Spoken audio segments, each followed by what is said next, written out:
أحمد صاحب محل البرجر. كل أسبوع مبيعاته بتزيد. الأسبوع الأول باع ب1000، التاني ب1500، التالت 2000. تفتكر الأسبوع الجاي هيبيع بكام؟ أكيد قلت 3000. وده يا سيدي اللي بيسموه الاتجاه. يا مساء الفل على أصحاب المزاج العالي والقهوة المظبوطة. منور القهوة يا صاحبي الجميل.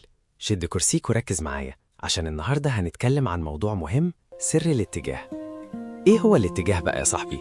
هو المسار العام اللي السهم بيمشي فيه. إحنا مش بنبص على كل يوم لوحده، لأ، إحنا بنبص على الصورة الكبيرة. زي ما تكون شايل ترمومتر، أنت بس عايز تعرف الجو رايح للبرد ولا للحر، مش محتاج تعرف بالثانية. عندنا 3 أنواع بس للاتجاه.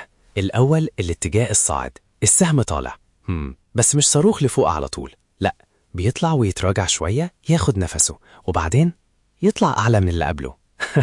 زي السلم بالظبط. التاني بقى الاتجاه الهابط، وده عكس اللي فات بالملي. السهم عمال ينزل، يحاول يطلع شوية ياخد نفسه، تلاقيه هبد لتحت أقل من القاع اللي قبله، زي عجلة بتنط بس نط أقل من التانية.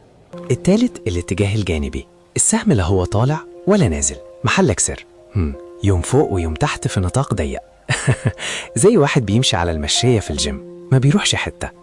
القاعدة الذهبية يا سيدي للمحترفين عايشين بيها: الاتجاه صاحبك، لا تحارب الاتجاه. يعني ايه؟ لو السهم نازل إياك تشتري، حتى لو السعر رخيص ومغري. السوق أقوى مني ومنك.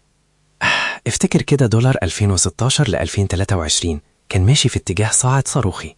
ناس كتير عندت وقالت هينزل وخسروا. اللي ركب الموجة مع الاتجاه هو اللي كسب في الآخر. طب ازاي نرسمه؟ في الصاعد وصل أدنى نقطتين ببعض، القيعان. الخط ده بقى أرضك، كل ما السهم يلمسها تشتري.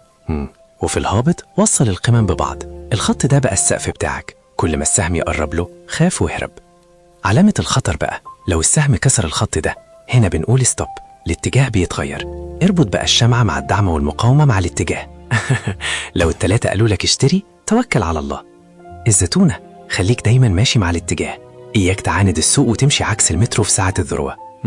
اكتب لي في الكومنتات كلمة الترند وهبعت لك في رسالة مصادر سرية للمحترفين هتغير طريقتك. اشرب آخر بق في قهوتك واستناني الحلقة الجاية، لأن ورا كل كتاب حكاية. سلام يا صاحبي الجميل.